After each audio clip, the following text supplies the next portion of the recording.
course they like doing, particularly here, because Dorking, of course, is a hotbed of revolution. So they're on your tails here. I think.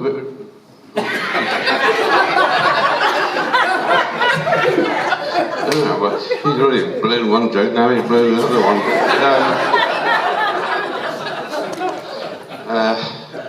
I was going to give another round of applause for Nick Crawford, but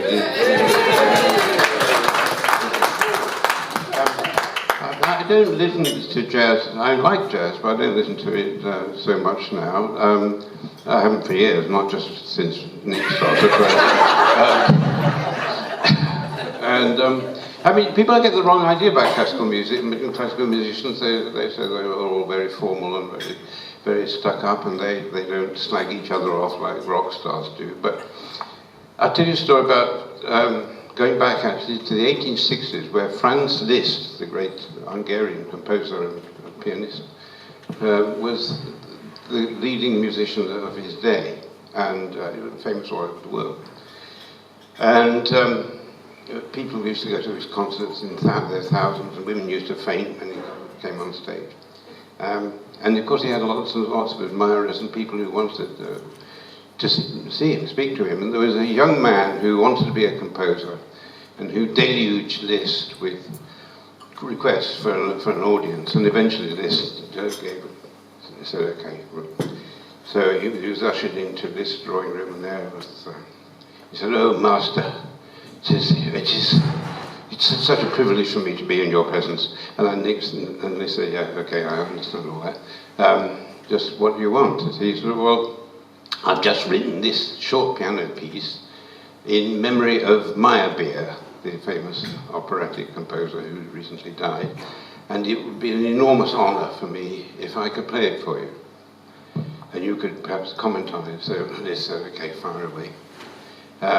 So the man played the piece and said, "Well, master, what do you think?" And they said, "Do you think it might have been better if you had died and Meyerbeer had written the music?" And there is a story, supposedly a true story, about Yehudi Menuhin, the great Prussian violinist who's got connections around here, who was giving a concert in Tel Aviv, and the audience in Tel Aviv was known to be particularly knowledgeable, and they would often bring scores in of the pieces being played and follow them. And Menuhin played this concert and then played a little short Bach piece at the end. And the audience were saying, "Again, encore, encore, again, again." And I said, "Well, played it again. Encore, again, play it again." "Well, all right, it's very kind. All right, I'll give you one more. Played it again. Encore, again." I said, "No, sorry, I mean, it's getting very late.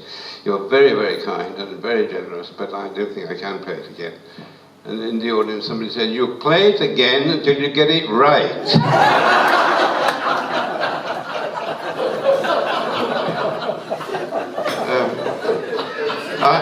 I don't have any musical experience, written musical talent at all, unfortunately.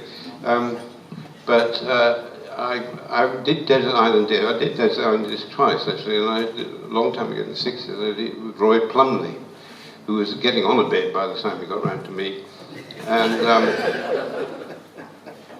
I was in agony about which to choose. I made my list. I went around to broadcasting house, I showed into the studio, and there was a little desk with two microphones facing each other, chairs facing each other.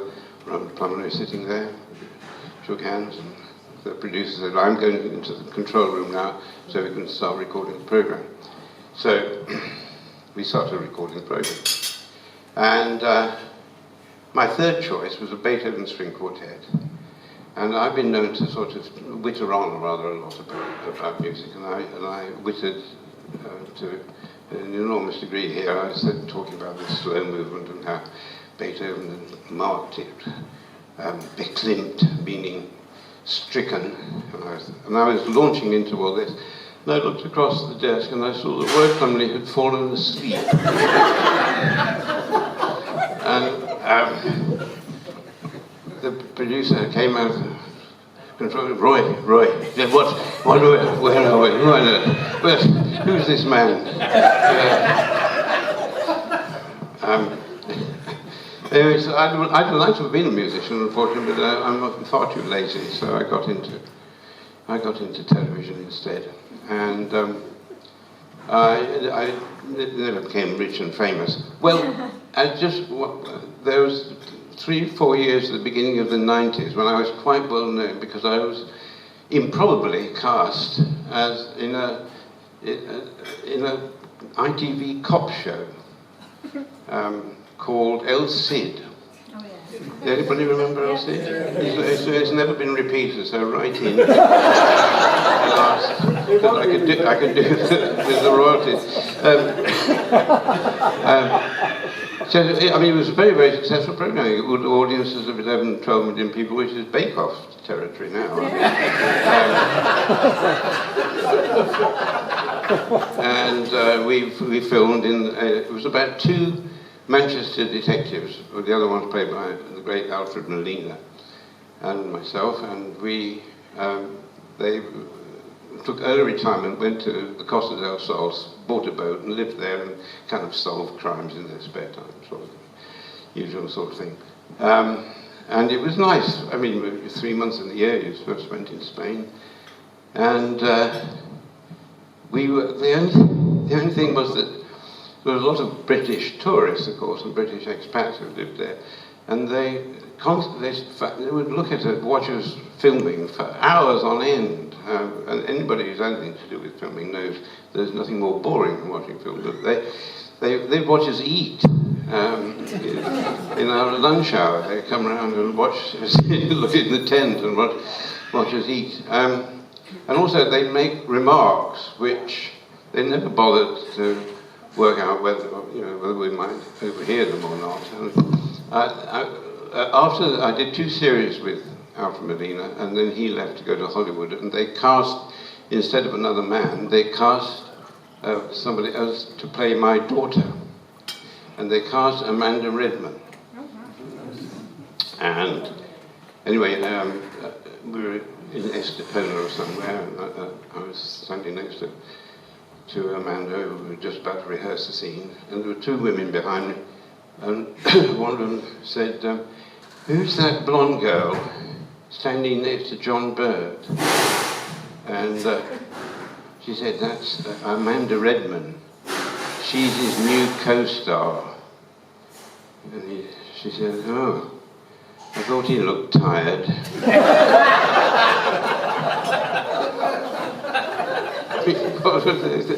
Anyway, but the British never seemed to sort of engage with the Spanish culture, particularly the religious culture. Fred Molina and I walked down, we had a Friday morning off, we walked down to Fuengirola Market. Have anybody been to that? Well, not first on the list, but there are a lot of stalls, and a lot of stalls selling what can only be described as religious knickknacks, little Madonnas and things, which the Spanish absolutely love. And there was this British family in front of us, mother and father, and I assumed the daughter of about 20. She was riffling through this box of crucifixes. Picked one out and said, oh look, this one's got a little man on it.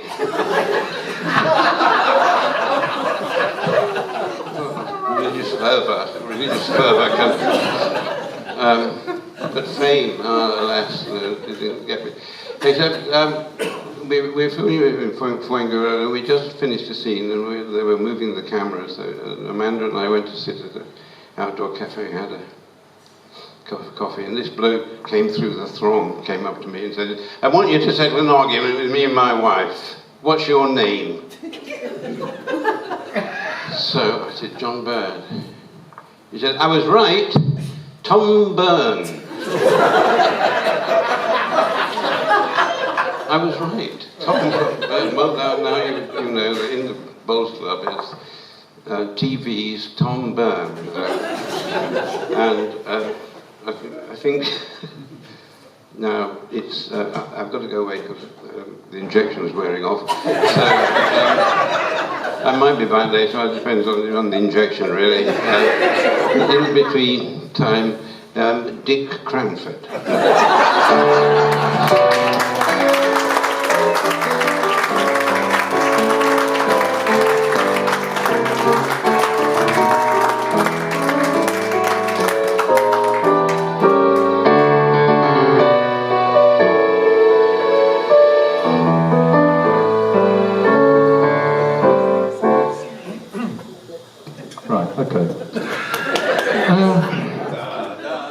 Somewhere Over the Rainbow, Judy Garland, 1939, written by a man called Harold Arlen, who wrote loads and loads of hits, very clever man. And Anne and I were, that's my wife over there, if you haven't met her, a runner-up this evening, a runner-up. Should have taken the bloody prize, but never mind, there we are. Yes, and we went out to Ralph Vaughan Williams's house at Leith Hill Place, which is now owned by the National Trust. Oh, Rafe Vaughan Williams. Oh, I'm terribly sorry. Serious musician over there. Rafe Vaughan Williams. And there were some singers there, a group of ladies called the Mead Vale Singers. And we hung around and listened to them, and we didn't know whether they'd be any good, and they were absolutely brilliant. And they didn't play serious choral music. They sang lots of sort of stuff that I like. And they sang Over the Rainbow without an accompaniment, and it was lovely. And the arrangement was very interesting, and I thought, I recognise that. And it was the arrangement that Eva Cassidy wrote in 1996. Now, she was a young American lady from Washington State. She died very young, unfortunately, but in 1996 she wrote an arrangement of Somewhere Over the Rainbow, and she recorded it. And then many years later, Terry Wogan featured her on his radio show, and she sold millions of records, but unfortunately too late for her. So this is Eva Cassidy's arrangement of Somewhere Over the Rainbow. So I'll start again.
Thank you very much. Okay, one more, and then it's the X Factor hopeful. Will be back with us very shortly. He's just received a letter from ITV. He's going to be on, actually I think he's going to be on Celebrity Get Me Out of Here in the Jungle. He's looking forward to, the first thing he's going to have to do is he's doing a zip wire across crocodiles or alligators. You're rather looking forward to that, aren't you, John? You're quite keen on that, yes. Wearing a mask full of cockroaches at the same time. And the only reason he's going on is because he's always wanted to meet Ant and Dec, because you admire them tremendously. Anyway, this next tune, written by Hobie Carmichael, 1930. We're going back even further. It's called Georgia. Georgia on My Mind. There's some conflict whether it's about the state or a lady. Ray Charles was the guy who made it famous. 1960, he recorded it, and this is Ray Charles's similar version to Georgia, and then it'll be the main attraction again. And I'll be doing another introduction for you again, just in case they've dropped off. Got to press more buttons here. It's very complicated.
be wrong.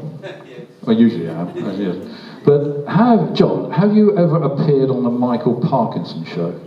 You have? Right, jolly good. Well, in that case, get ready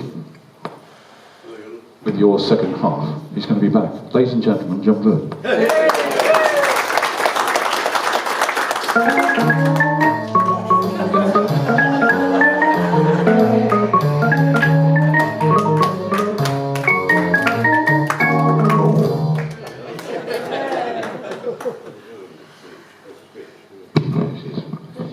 Right, well, thank you, Dick here.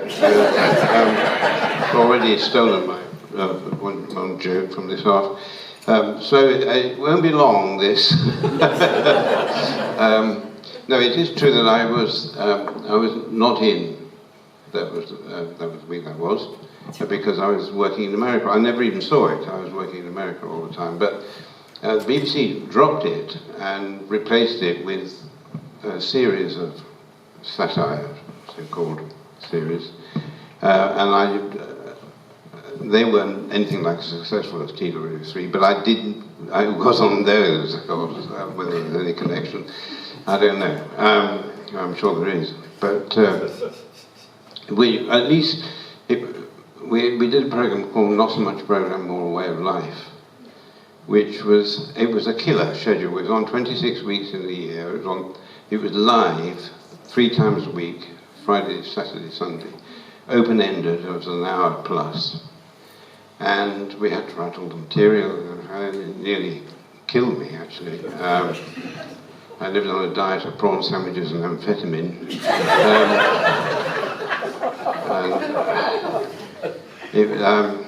But one of the nice things about it was that I was able to get on occasional, some of my old friends and colleagues who would come along and do bits occasionally. Alan O'Brien came, and John Fortune came down from Scotland, where he used to live in grand style, and Alan Bennett. And Alan, this was just before, a couple of years before he started writing, he has his first play done. And Alan, as you know, is from Yorkshire, and he's very fond of Yorkshire people and Yorkshire humour. And he told me this story about him driving, he was driving up with a friend of his, Russell Harty. I don't remember Russell Harty, who used to be a television presenter.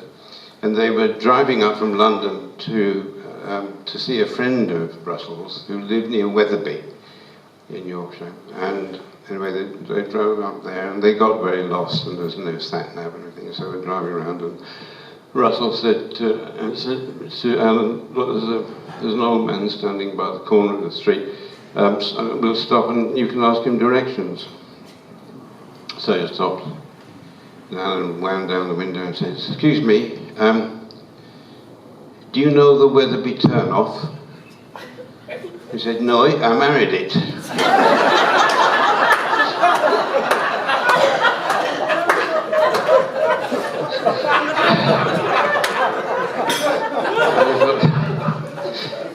They thought that, and another one that Alan told me, all those can't possibly be true, but it was about an elderly couple in Yorkshire who husband died, and the widow went to the stonemasons to order a headstone for his grave. And she said he was quite a religious man, so I want something very simple, so I just want his name, and in inverted commas underneath, he was thine. And the man said, I said, okay, I'll do that. Come back in a week and it'll be ready. So she went back and he said, here it is. And he said the man's name, and underneath it said, he was thin. And she said, no. That's no good. You've left the E out. He said, I'm sorry. Come back in a week's time. They came back in a week's time. So there it is. There's his name. It said, E was thin.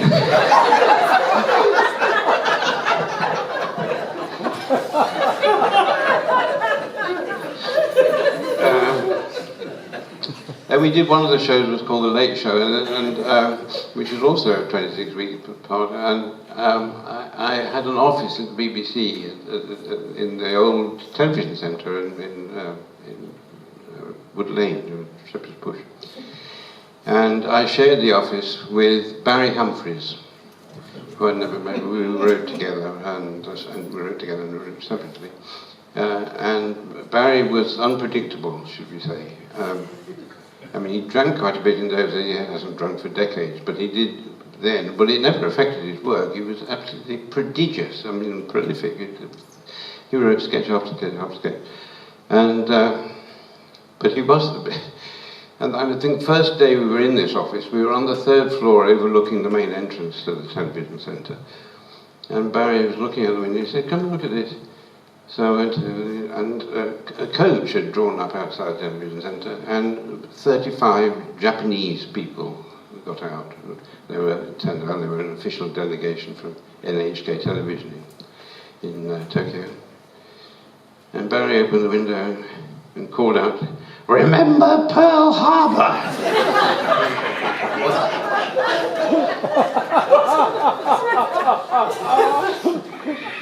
And we went filming. We thought before the series actually started, we thought we would film a few sketches and we could put in afterwards. So for some reason we decided to use Blackpool as the basic location. So this group from the BBC went out there. There was Barry, myself, and John Wells. I don't know if you remember John Wells. He used to do Dennis Thatcher. There was 3 of us as the artists, so called. You know, Granada Television, they used to call us turns. Where get the turns on? And there were about 8 technicians and producers and so forth. And we went up there, and they put us in this hotel. And the next morning we shot a scene, and that was fine. And we go back for lunch to the hotel bar, which was a strange, big, rather windy kind of a bar, with hardly anybody in it. And we were, all 11 of us were going up to the camp bar, and Barry said, I'll do this. And the barman said, "Well, yes, what do you want?" And Barry said, "I'd like 11 large creme de menthes, please." You what? "I'd like 11 large creme de menthes, please." So the man sort of looked around, got the bottle of creme de menthe and solemnly poured out 11. "What's everybody else having?"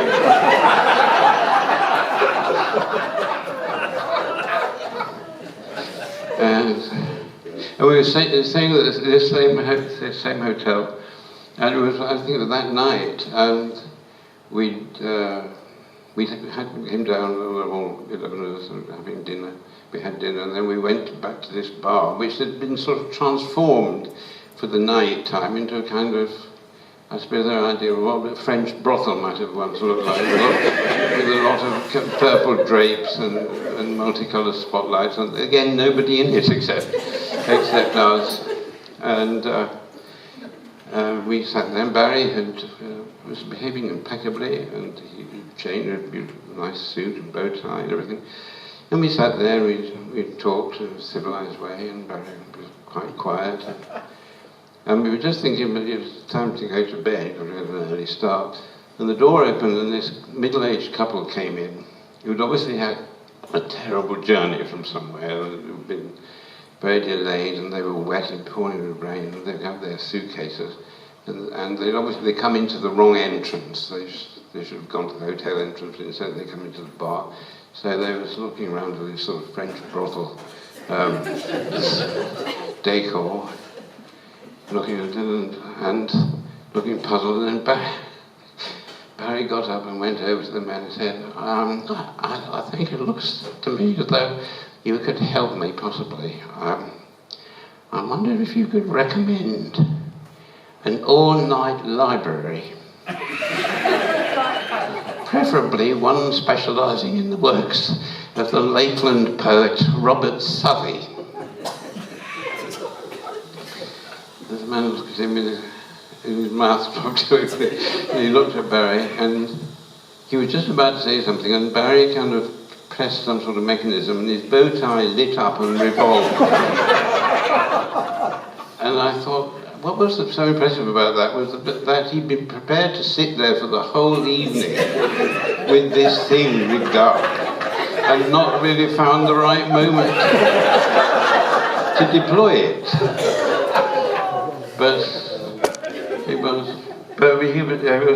I mean, when we were still at the television centre, we'd go to the canteen mainly for lunch. But sometimes, just for a change, he and I would go down to Shepherd's Bush Green, walk down to Shepherd's Bush Green to a little Italian restaurant there called Bertrelli's, and there was a parade of shops with a restaurant, and one of the shops was a funeral parlour.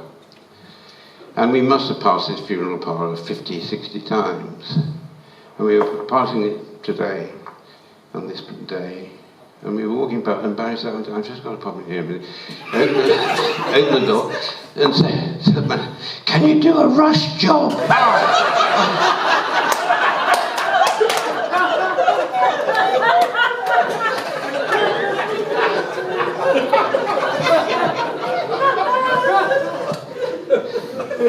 Well, I've got room for one more.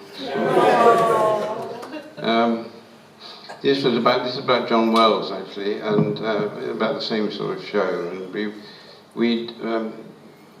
I'd gone round to he had a very nice studio in Kensington, and I'd gone round there on a Sunday morning. This was, well, we'd done the show on the Friday night, and we'd been absolutely hammered by the critic of the Observer on Sunday morning. I mean, we'd been just taken apart. I think it was Clive James, actually, who did it.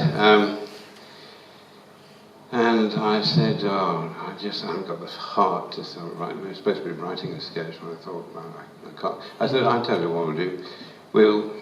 We'll just forget about that. We'll find a nice place for lunch, go and have a nice Sunday lunch, you know, so. It's not easy, this was 1966, 5, 6, to find a place to have lunch on a Sunday in London. But I said, well, there's a hotel just opened in the Cromwell Road, called, around the corner from where we are, called the Europa, which looked rather smart. I mean, they're bound to have a restaurant because they're a hotel. So we found their number from Directory Inquiries and rang up and asked for the restaurant. And I said, hello, restaurant. And behind you could hear the tinkle of glass and cutlery and laughter and conversation going on. And I said, you've got a table for two in about 20 minutes. I go look. Disappeared.